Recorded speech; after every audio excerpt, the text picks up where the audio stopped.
for you to contribute either through direct calls, WhatsApp, or WhatsApp messages. So once more, welcome to the program. Dilly, how was your week? My week was it's very good. It was very, very, very, very good. But of course, very eventful. That means too much money entered your hands. My brother, I wish. I had a lot of things to do, and well, we are hoping that it turns out to become very profitable in terms of naira and kobo.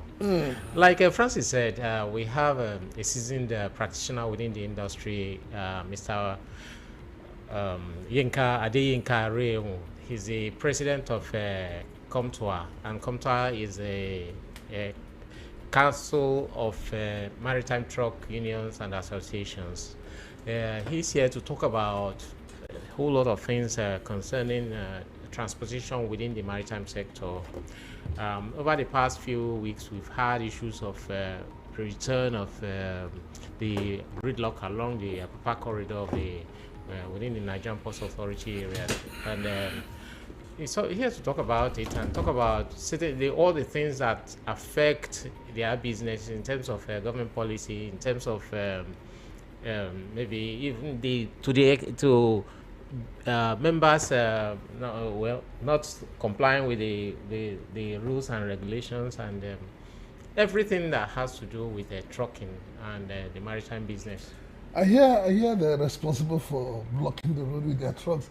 Like the Nigerian Ports Authority. The ETO platform. No, not the ETO. The man in charge of responsible for organizing the trucks. He said that they told them to stay on one lane, but they prefer to block everywhere. I'm happy we have him here today because we're going to find out why his organization has always created problem for other road users, and all of that. Yeah. It's a packed 2 hours of talk, phone calls, news, a whole lot to learn today. Welcome to the program once again. So let's go straight to our news for the week, the things that played out during the week. Apapa traffic reforms. TPP showcases success, flags challenges, proposes solutions. The managing director of Truck Transit Parks Limited, TPP, Jama Onwoburiri, has outlined the major achievements, challenges, and next steps in the company's ongoing collaboration with the Nigerian Ports Authority (NPA) and the Lagos State government to manage truck traffic in and around the Apapa and Tinkan Island ports. Speaking at the All Nigerian Maritime Journalists Retreat, Onwoburiri noted that TPP was invited by the federal government in 2019 to help address the chronic gridlock that plagued the Apapa port corridor. Since the implementation of the electronic call-up system, ETO, in 2021, the company has significantly reduced congestion, improved cargo movement, and enhanced operational efficiency within Lagos port access routes. According to him, the cost of moving cargo to and from the ports has dropped by about 65%, from as high as 1.4 million to between 350 and 500,000. The system has processed approximately 3.4 million truck movements in 4 years and 9 months, with truck turnaround time falling from 2 to 3 weeks to 2 to 3 days. Despite the progress made, he highlighted key challenges still affecting seamless operations, including truck plate number duplication, non-compliance with terminal delivery orders, TDOs, and extortion by security officials. To further strengthen port access management, TPP has proposed several measures, including the deployment of new e-tag digital identity system, improved investment in terminal infrastructure, and stronger consequence management for violators. He reaffirmed TPP's commitment to working with NPA and relevant stakeholders to sustain and deepen the gains of the Apapa traffic management reforms. I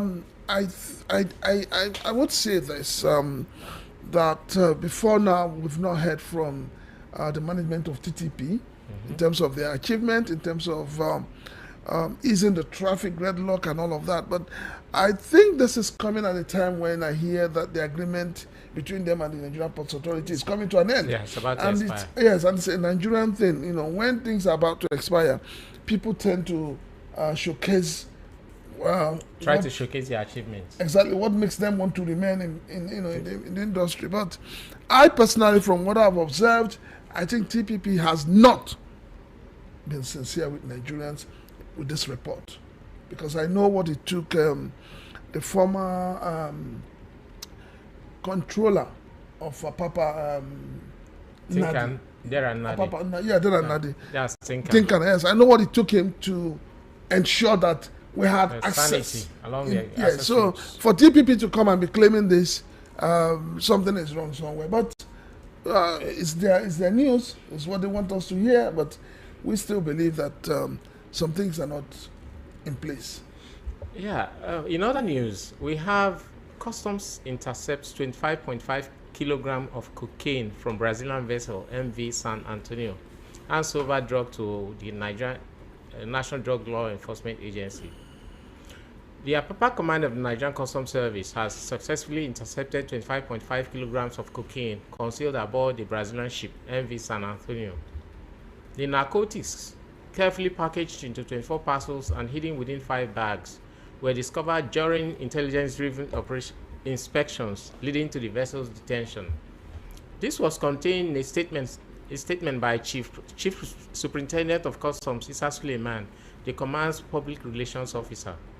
In the statement, the Customs Area Controller of the Command, Comptroller Emmanuel Oshoba, praised the operation as a testament to the effective collaboration between the Nigerian Customs Service and the National Drug Law Enforcement Agency, the NDLEA. He noted that intelligence revealed the ship made several stops after leaving Brazil, including ports in Honduras and Guatemala, which are known for drug trafficking activities. Oshoba emphasized the NCN's commitment to ensuring that only legitimate trade operates within the Apapa port, reinforcing directives from the Comptroller General of Customs, Bashir Adewale Adeniyi. While transferring the confiscated drugs to the NDLEA for further investigation, he confirmed the detention of the ship that arrived in Nigeria with the illegal substances. This operation is the result of thorough profiling and intelligence-driven initiatives by both the NCS and the NDLEA. Our commitment is to thwarting illegal trade is unwavering, as directed by the CGC, Oshoba said. Here again, we keep having these reports of the imposition of hard drugs, and it's becoming a very big constant. Well, I also thank God that like we've always recognized the efforts of the Comptroller General of Customs, Bashir Adewale Adeniyi, has been yielding fruits. I know last year in a press parley that I was in, I happened to be involved in. It talks about the collaboration, the international collaborations they have with other customs, other countries' customs, agencies, and I think this is part of it for them to be able to get information that this ship had moved from one country to the other, and to those countries where, of course, there's this report of drugs coming out from. It's very commendable that they put in such efforts in order to unravel such illicit trade. No, but I think a lot needs to be done. I think that some nations, some countries are not doing what they're supposed to do. The question we should be asking: how did the drug get on board? How did it get on board and find its way to its final destination? Yes, the Nigerian Customs Service and all the other agencies have been doing a lot to curb the menace of drug infiltration into the country, but these countries where they're coming from, what are they doing? Are they sleeping? You know that, like somebody said, there are criminals everywhere, even in the best of societies. Even the Bible says that every city has its thieves and prostitutes. So in every situation, in every society, you must have good and bad people, No, I and the totally. bad people will always do things No, to try to I circumvent the totally law. agree with you. But my argument is the fact that let them nip it in the bud before it gets into the shores of Nigeria. All right, Comptroller Frank Onyeka remains steadfast in his core responsibilities of revenue generation, anti-smuggling operations, and trade facilitation. Comptroller Frank Onyeka remains steadfast in his core responsibility of revenue generation, anti-smuggling operations, and trade facilitations, rakes in 1.45 trillion in November 2025. He receives two excellent performance awards from the Comptroller General of Customs (CGC) for being the best in corporate social responsibility (CSR) and the role he played in the introduction of B. Udugu. This revenue figure shows a significant improvement over 120 billion generated in the corresponding period 2024. In all, Comptroller Frank Onyeka, who said the command has recorded a total sum of 1.4 trillion from January to November 2025, also attributed this impressive performance to unwavering commitment to efficiency, transparency, and accountability. Condemning the smuggling activities, the Customs Area Controller, Frank Onyeka, said, during the period under review, the command has made several seizures of illicit substances such as cannabis, indica, methamphetamine, and other hard drugs concealed in some containers imported into the port. He reported to be a competent administrator who keyed into trade tools of advanced ruling system and the authorized economic operator AEO program for trade efficiency. By virtue of the position of the controller Frank Onyeka occupies, he's a man who is fearless, dogged, pace-setter, who constantly planned to take Tinkan Island Customs Command to the next level. His selfless performance and ambition have brought him recognition.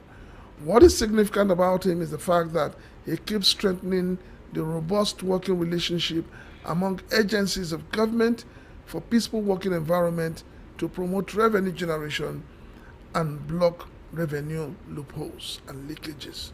I mean, I give it to Frank. Frank has done wonderfully well.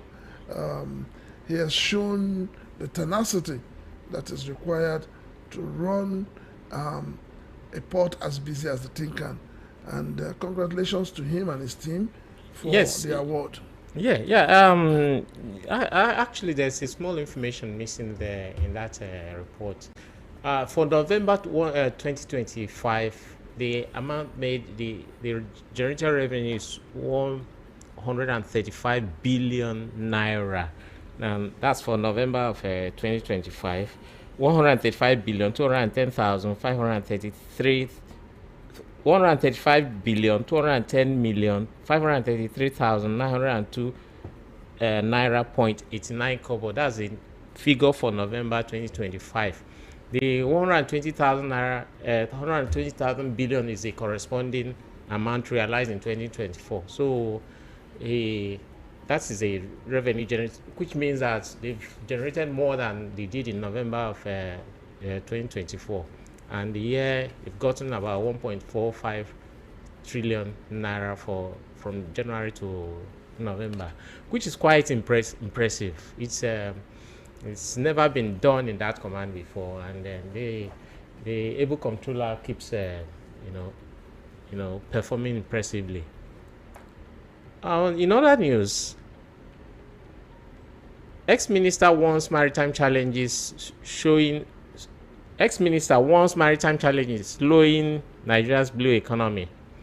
The former Interior Minister, Captain Emmanuel Iheanacho, says persistent problems in Nigeria's maritime and blue economy sector continue to hinder revenue growth and efficiency.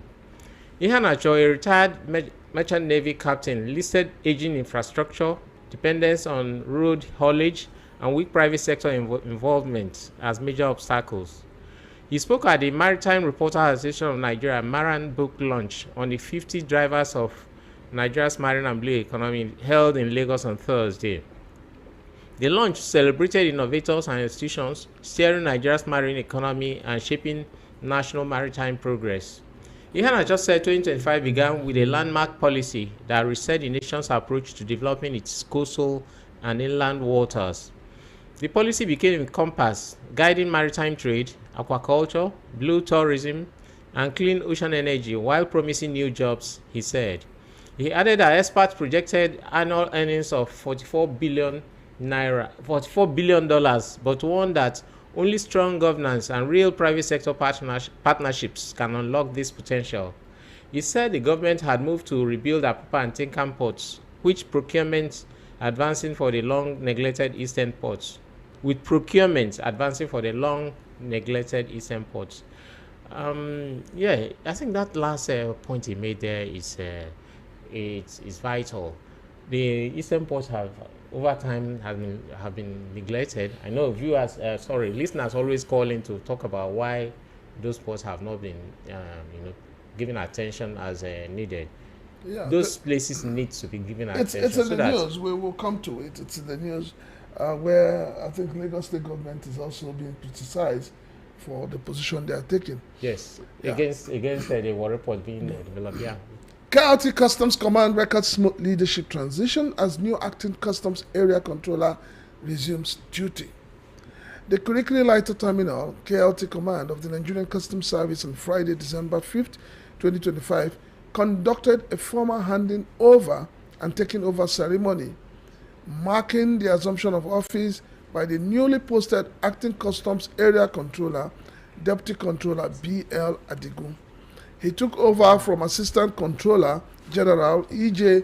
Elderduck following her appointment into the management team of the service.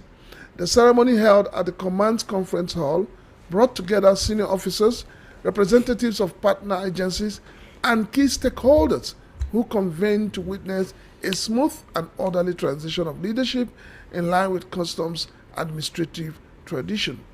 In a handing over remark, ACG Elderduck expressed profound gratitude to the Controller General of Customs and the management team for the privilege to have served at KLT.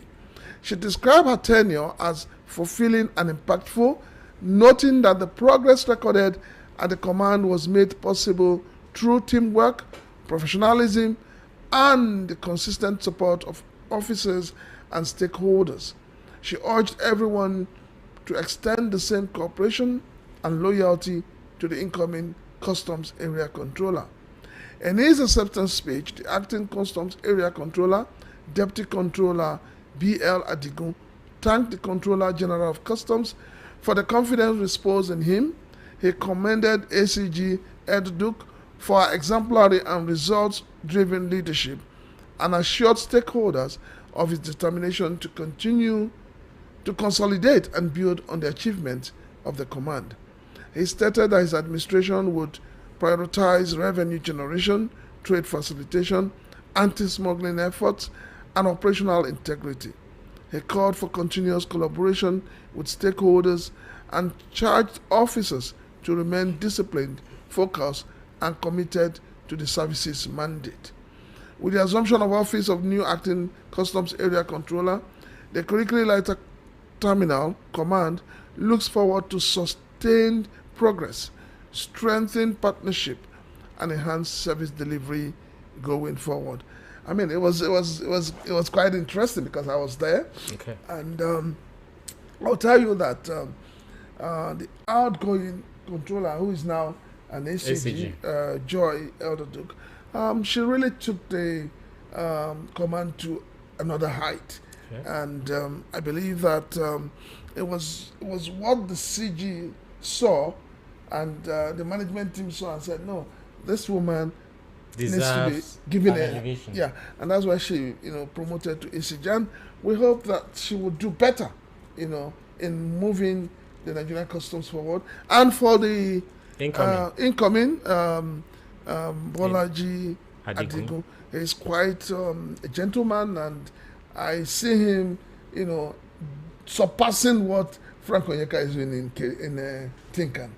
Yeah. Yes, I see him. Yes. that's a big one.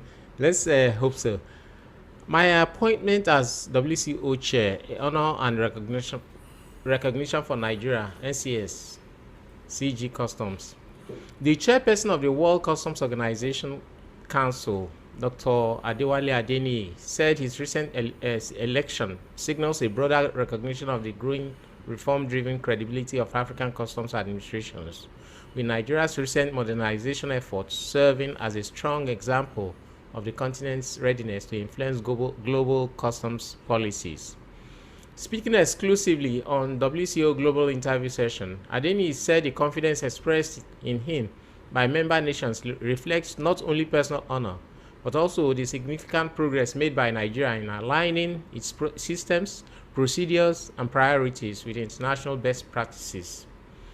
Answering questions on the WCO flagship interactive forum tagged the Customs Exchange, Conversations with Global Customs Leaders, Adeni, who is also Comptroller General of the Nigerian Customs Service, said, "It's a kind of endorsement by the global customs community that we're on track. We have been undertaking reforms and modernization programs in the last 2 years, and this validates the direction we are taking," he said. He noted that Africa's customs landscape is rapidly changing, with several administrations leveraging WCO guidance to strengthen trade facilitation, improve revenue outcomes, and enhance border security. Nigeria's experience, he said, demonstrates how structured reforms supported by international frameworks can reposition a nation in our national customs service. Yes, talking about the election of Dr. Adini as the WCO chairman in council, it's of course we know it's well worth it. I mean, he earned that right to be the chairman of council because he's introduced a whole lot of reforms within the sector, and since he took over as the CGC of the Nigerian Customs Service, it's been moving the agency from the hitherto low moral agency to one with staff that have high moral in terms of the work ethics, the cooperation within amongst the officers, and the modernization processes that he has introduced. Each time he keeps improving, improving, and it's Nigeria is going to benefit a whole lot from this wealth of experience. Yeah, I totally agree with you that the CG has he's done wonderfully well. He's a man of reform, and he's really putting that in the front burner. But I still have a slight issue with every reform. The drivers must be ready to drive it. You know. And the stakeholders must be educated about what it's all about. So I think that there needs to be more stakeholders' involvement in these reforms. The BOW is settling, but it still has its problem.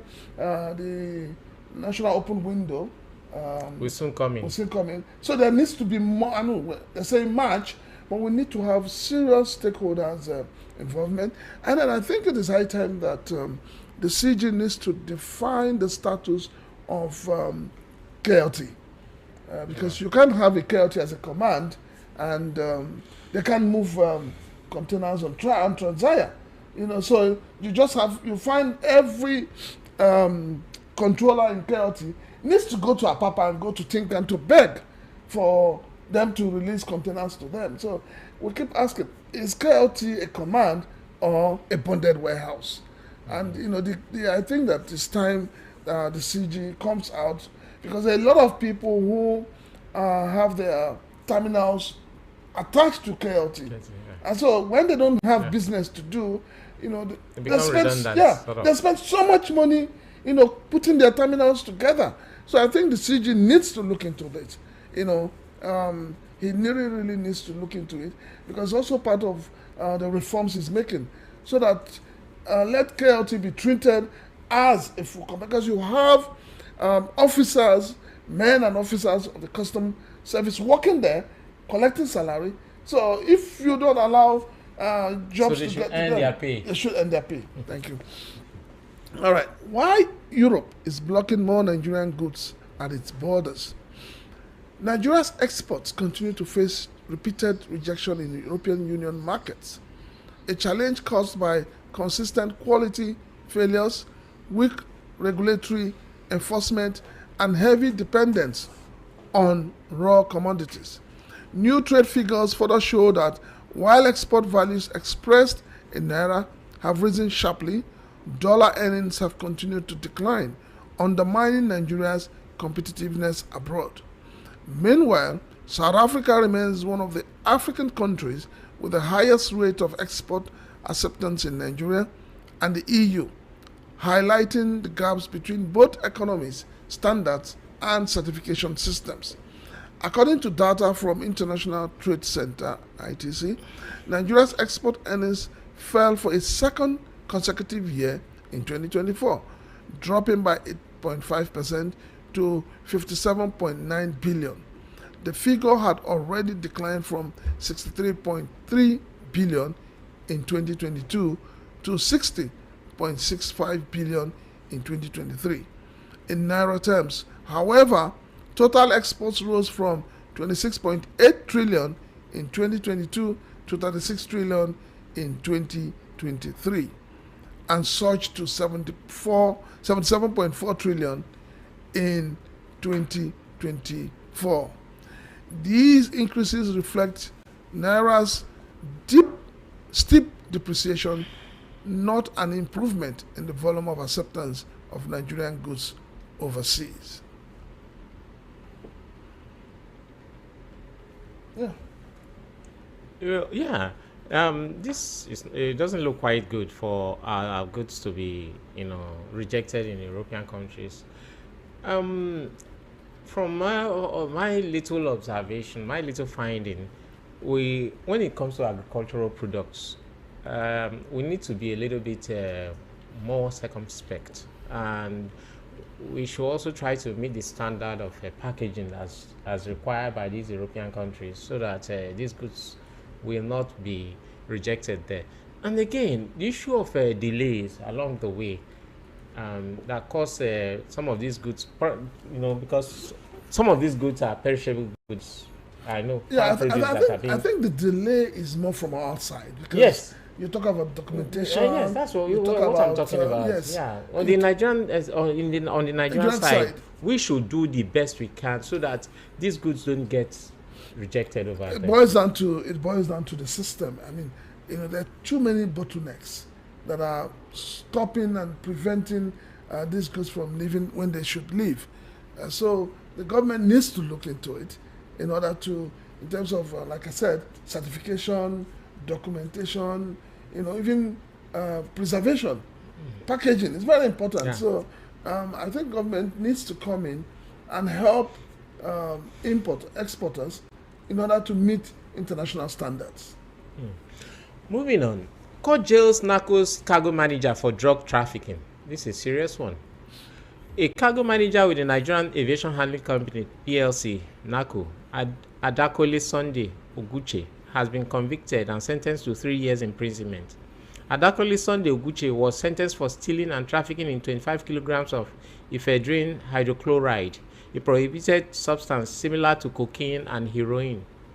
Oguche was convicted and sentenced by Justice Musa Kakaki of the Federal High Court, Lagos, while delivering judgment in a charge marked FHC/L/784C/2025, filed against him by the operatives of the National Drug Law Enforcement Agency (NDLEA). The prosecutor, Barrister Abu Ibrahim, during arraignment of the NACO's cargo manager, had informed the court that the convict committed the offenses on April 28, 2025 at NACO Import Shed, the customs area port of the Maritime Mohammed International Airport, Ikeja, Lagos. He also informed the court that the convict unlawfully possessed the prohibited drug from NACO's warehouse, which was imported by a pharmaceutical company, Vitabiotics Nigeria Limited. During the NACO's cargo manager's arraignment, he admitted that he committed the offenses and pleaded guilty to the 2 counts charge made against him. They come with, while admitted stealing the prohibited drug from narcos warehouse, equally admitted selling same for 15 million naira. Can you imagine that? It's like putting something in charge of someone, and then the person steals it and goes to sell it at a ridiculous amount of money.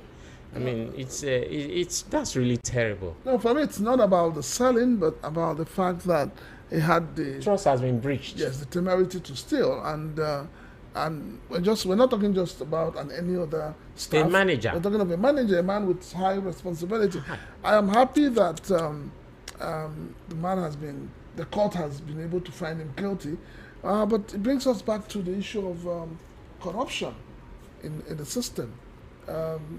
Why is it that our politicians who sit on the wealth of some states will do the same thing and nothing happens to them? You get away with it. So we need to have an institution that treats crime as crime without not minding who you are. Yes, and until we get there, we'll keep having problems.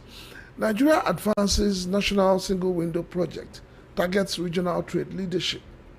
Nigeria's drive to strengthen its position as a regional trade hub has received a major boost as the national single window project enters an advanced implementation stage ahead of its scheduled rollout in March 2026.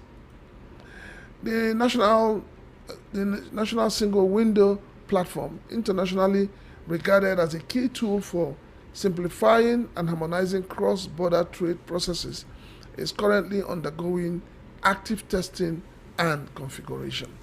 Speaking recently at the Maritime Correspondents Organization of Nigeria, Marcon, retreat in Lagos, Ayokun Oyeniyi, head of change and stakeholders management for NSW, said the system's benefits will be immediately felt once it goes live. Delivering a presentation titled Maximizing Emerging Technologies for Sustainable Import and Export Trade, Oyeniyi, who represented the executive chairman of the Federal Inland Revenue Service, Dr. Zach Adedeji, at the event described the current progress as a turning point, noting that this is the first time Nigeria has produced a functional version of the platform for public and institutional review. He explained that the NSW is designed as a central digital platform enabling importers, exporters, and other trade operators to submit all required documentation once, giving all relevant government agencies simultaneous access. The system, he said, will reduce duplication, shorten processing times, minimize manual paperwork, and improve visibility across the regulatory chain. The system is being developed to surpass regional benchmarks, even as countries such as Ghana have operated similar systems for over a decade. When fully operational, the NSW is expected to cut cargo clearance time to under 24 hours, reduce export processing duration, lower business costs, and improve transparency across agencies. It will enhance customs risk management and streamline overlapping functions among regulatory institutions, including the Standard Organization of Nigeria, SON, and the National Agency for Food and Drug Administration and Control, NAFDAC, removing long-standing bottlenecks that drive up business costs.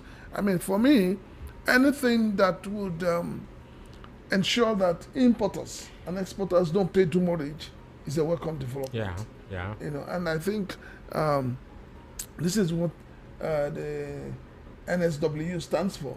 Yeah. And we hope that its implementation will not give us glitches and will not cause more pain for Nigerians, but will be able to provide a channel where things will work seamlessly without anybody having to carry paperwork from one table to another.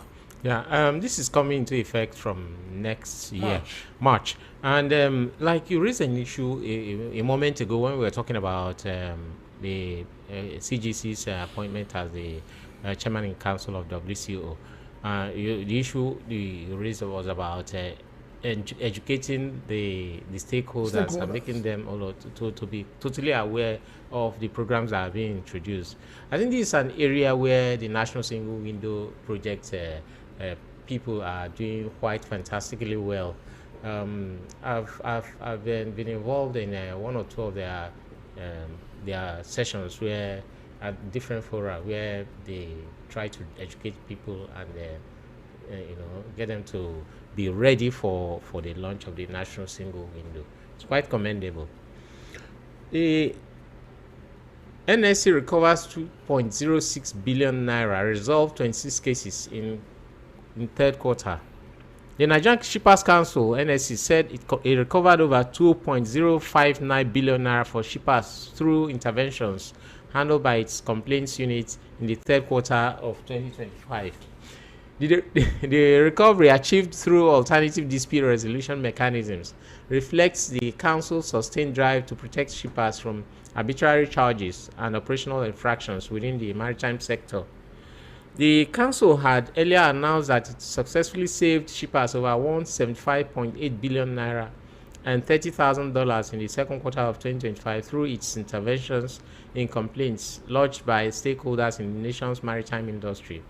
According to the Council's Q3 progress report, the complaints unit received 46 complaints from stakeholders across maritime supply chain during the period, out of which 26 cases were successfully resolved.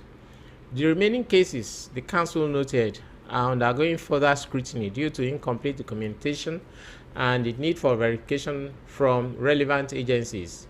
The complaints handled during the quarter covered a wide range of industry challenges, including disputes over container deposit refunds, demurrage and detention charges, arbitrary billing, cargo damage, missing containers, documentation errors, regulatory delays, and non-delivery of cargo. The report highlighted that the NSC's interventions were driven by its statutory mandate to ensure fairness in import operations, enhance service delivery, and protect cargo owners and service providers from exploitative practices. Through the deployment of its alternative dispute resolution (ADR) mechanism, the Council said it prevented several disputes from escalating into litigation, thereby saving stakeholders from both money and time. Well, if this report is, if the Shippers Council is saying that it saved the operators within the maritime sector this humongous amount of money, it shows, the willingness to continue to. When we look at the number of people, when we look at the number of practitioners within the industry, and you're telling us that all you just scored was 46 complaints, and you're here to only to resolve 26. I mean, I don't know. I honestly, because we hear a lot of people complaining every day with what they're going through with shipping lines and all of that. So yes, you see, my man, that thing you said before is also very relevant again in this case. What a lot of people do not know is that there is a body like the Shippers Council that it should take care of their problems. Well, the Shippers Council should make themselves available. You can't be an organization or an agency of government and nobody hears about you. Those who are within your industry don't even know you. So they should make themselves available. It's very important. All right, Nigeria's economy must not be held hostage by Lagos. The recent outburst from Lagos State government against Nigerian Ports Authority (NPA) over its decision to strengthen operations at the Warri Port Complex is not only misplaced, but a dangerous trend that reveals a deeper, tribalized mindset that has long plagued Nigeria's economic discourse. Governor Babajide Sanwo-Olu's administration, through its aides, has once again demonstrated an obsession with Lagos dominance, cloaked in the language of strategic advantage, while dismissing the legitimate aspirations of other regions. This much was revealed by the League of Maritime Editors, LOM, who feel strongly embarrassed by the vituperation of Governor Sanwo-Olu over the decentralization of port operations to Warri. The idea of Lagos being Nigeria's economic destiny should be reevaluated. Indeed, Nigeria is a federation and not a fiefdom. The idea that Lagos alone must remain the unrivaled commercial gateway is both arrogant and unsustainable. The diversion of cargo to Warri is not a bad aid, as Lagos officials claim. It is a necessary corrective to decades of imbalance. The South-South and the South-East regions, rich in oil, gas, and human capital, have been systematically marginalized in the distribution of economic infrastructure. Why should Warri, Port Harcourt, or Calabar not enjoy the same level of investment and patronage as Apapa? Why must the Igbo traders or Niger Delta entrepreneurs be forced to funnel their commerce through Lagos, enriching one state while impoverishing others? True federalism demands equity in production, distribution, and growth.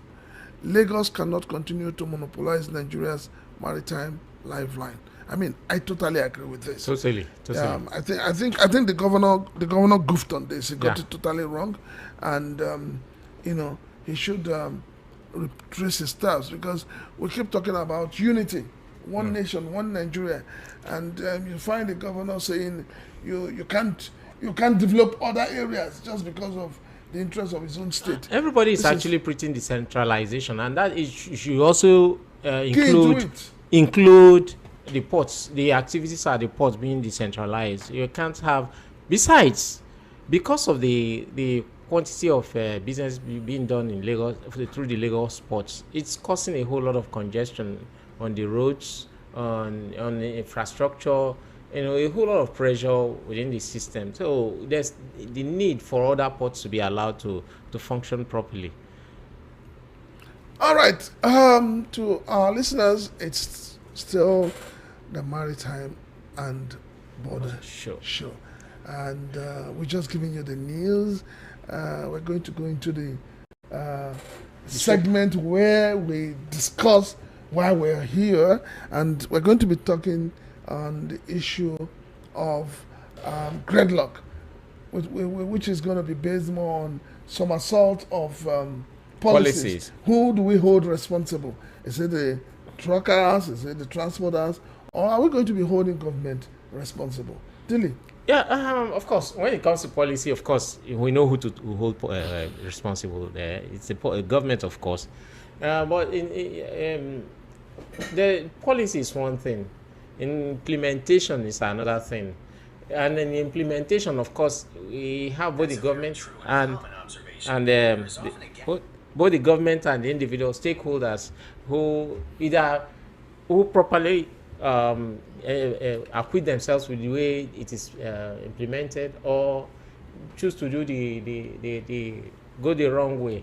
And today we have to know what's on the mind of a stakeholder, a practitioner, a leader of men within the transport sector, in the maritime sector.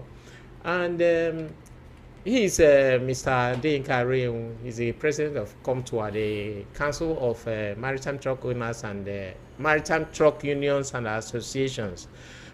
Mr. Reun, you are welcome to the program, sir. Yes, thank you very much. Thank you for having me. Yeah. The name of my association is Council of Maritime Transport Unions and Association, COMTUA. Not Yeah. truck owners, transport unions. Okay. And associations. All right. You need to face us. So, you're welcome to the show, sir. This is the Maritime and Border show. Thank you. We talk about everything maritime on this show, and the issues are the things that happen at the borders. Now, my colleague started the other time by saying that you guys cause a whole lot of issues on the road. What's your that you park your trucks wrongly? What's your reaction to that? Let me start with that. Yeah, thank you very much. Nobody wants to lose his or her property. Therefore, even if you have your car, you always work towards ensuring that you have a parking lot for your car, even in your house. Therefore, there is no truck you find on the road that is not destined for somewhere. Why is on that road is because it's either going to load a cargo, offload a cargo, or enroute his garage. And if you find it stationary, it means something is definitely holding him there. And basically, on the port corridors, what holds truck there is the failed policy and inaccessibility of our trucks into the ports. So we don't just park on the road. We have our garages, we have where we park our trucks, and we are on the road because we want to go and do our businesses. And what we see on the road is actually gridlock, not that trucks are just coming to park. Okay, you blame part of it on the policy. Could you throw more light on that? Yes. When the intention of government or the policymakers is devoid of the genuineness in solving problems, then you always have these issues. I come to the issue of traffic gridlock. Insincerity. I talk about issue of gridlock. People mix so many things. Okay. When you have congestion in the port. And when you have gridlock, it is on the road. Therefore, you don't blame us for congestion in the port. You rather blame the system. It has to do with cargo handling. Okay. Now, when you are talking of gridlock, yes, we are involved. And the policy is what is really making it difficult, because the policy is only targeted at revenue generation and not solving any problem. I call the claim of TTP, I call it a theft of achievement. How so, sir? I mean, they are just, it's a theft of credit. When TTP will say, yes, we have been able to reduce the traffic gridlock by so and so, it's a theft of credit. What was the cause of this gridlock? There are basically 3 causes of this gridlock. 1, the road failed entirely. There was almost no road from the port in Apapa to Ijora, and from the port in Tinkan to Mile 2. The road failed, and naturally, if there is a failed road, you expect congestion. That was between 2015 and 2019. And it took the intervention of a tripartite arrangement of the federal government, some private companies, and the Nigerian Ports Authority to fix the road into a concrete road. Now the road is free, which means natural. The road is concrete, not free. No. I'm coming. Let's say motorable. It's motorable. It's motorable. No, he's saying it was made of concrete. No, I know. I mean, it is now free from the failed status we get it. It was before. So, it is natural. You will expect that if the traffic gridlock was, let us attach a value to it, let us attach numbers to it. If it is 80%, you will expect that since the road has been completed, it will naturally drop to about 50%. There's no doubt about it. 50 is too. I mean, if the road has been fixed, we shouldn't even have gridlocks. It is not only the road. We have 3 factors. I've mentioned one. No, I understand. So, I've mentioned one. If 3 factors brings the problem to 80%, the road alone has reduced it by 30%. Okay. We now have another 50%. Yeah. And this 50%, let us now divide it into 2. 1, for a long time, we only have the road as the medium of transporting cargo in and out of the port. Now, we have so many modes of doing that. We now have the barge operators, we now have the railways, and you can see that this has also taken about 20% away from the pressure. And in the third place, before now, there was no holding bay functioning. If you load a cargo out of the port, you are expected to return the same container to the port. It means all the trucks going out of the port and the new ones coming in are also destined to go back to the port at about the same time. Now what we have is, the law is you don't return empty containers to the port. You return it to holding bays outside. We have Max Line with about 3 or 4 holding bays outside. You don't go back to the port with your containers. You have MSC and the rest of them. They all have it here and there outside. And it is the same for cargoes. You have barge operators moving containers and general cargo to various bonded warehouses, very close to where you have a sea or something like that. Yeah. We have it in Ikorodu, we have it in Ekpe, we have it almost every part of Lagos. You can now see the reason why the congestion on that road has been reduced drastically. However, it can be reduced to zero if we have a genuine policy. Now, the Nigerian Ports Authority, instead of concentrating on solving this problem, they are interested in revenue generation, illicit revenue generation. For example, I am a truck owner and I want to go and load a truck belonging to an importer.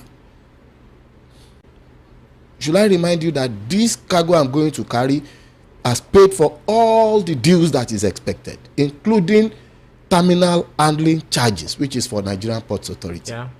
If we have paid for shipping duties, all terminal and NPA charges, all the statutory charges. I emphasized NPA charges because it means that NPA is being paid for a job to be done. Yeah.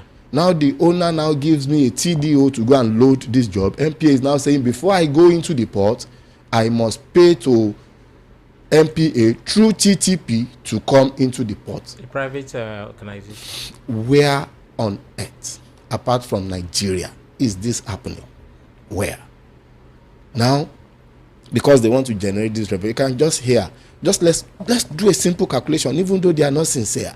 They said we have done over 3 million trips, and you are charging more than 20,000 naira per trip. Isn't that 60 billion naira?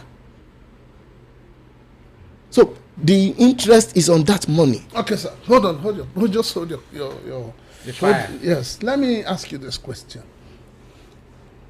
It's one thing for all of us to blame the NPA, to blame the TPP. When this ATO call-up system was being introduced, were you people not carried along? I'll give you. I'm getting there. We are not even concerned about.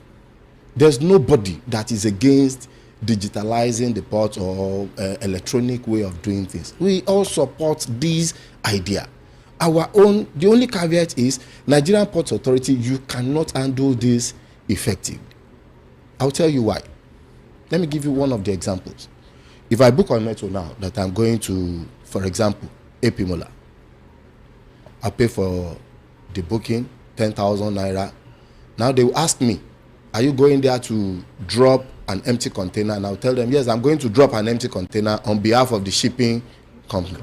You have to pay to match this container to your truck. You pay another 10,000 naira, which means my truck, KRD 300 XT, is going to load container VOP 90.3. Now, what this means is that there is a communication between TTP and the terminal that I'm bringing this container on ABC day. Mm-hmm. Now explain to me.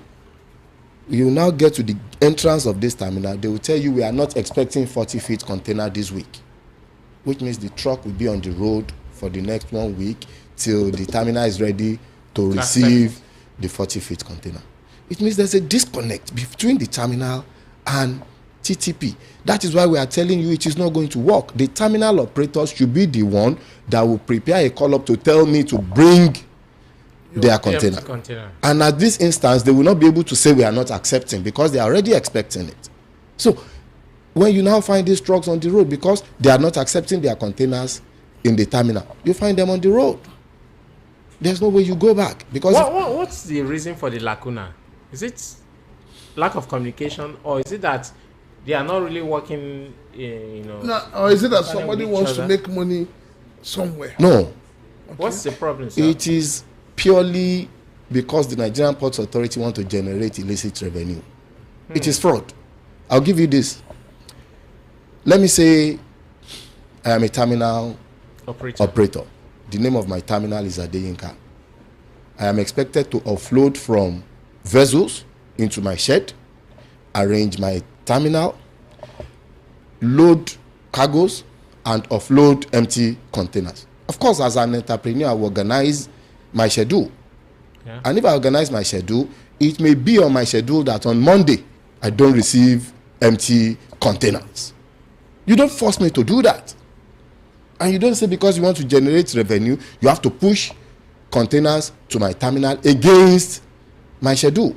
And that is exactly what the Nigerian Ports Authority seems to be doing. Don't forget, all these terminals were operated by Nigerian Port Authority in the past. Yeah. It is inefficiencies that brought about these arrangements such that private enterprises now owns terminals. Okay, now I have a 6 flats. I will now determine when my tenant will receive a visitor, what visitor you are receiving. It doesn't work out like that. It doesn't work. What I'm saying is the terminal operators should be the ones to determine the color. However, there is a common area managed by the Nigerian Ports Authority. I'm talking of in terms of haulage now, in terms of trucking. These common areas because of this common area, each terminal will now submit their schedule to Nigerian Ports Authority that we are expecting 100 trucks today.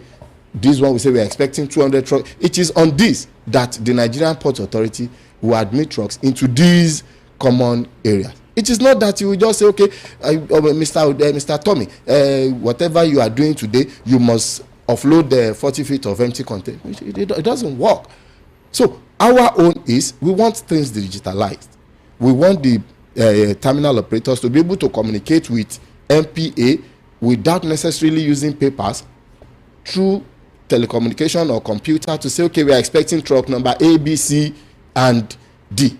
It's not that the Nigerian Ports Authority will accept trucks on their booking, 50,000 truck on their booking, and be pushing same to ports, to terminals that is not even expecting up to 5,000 of these trucks. There's a disconnect, and it cannot work. That is on one hand. On another hand, favoritism.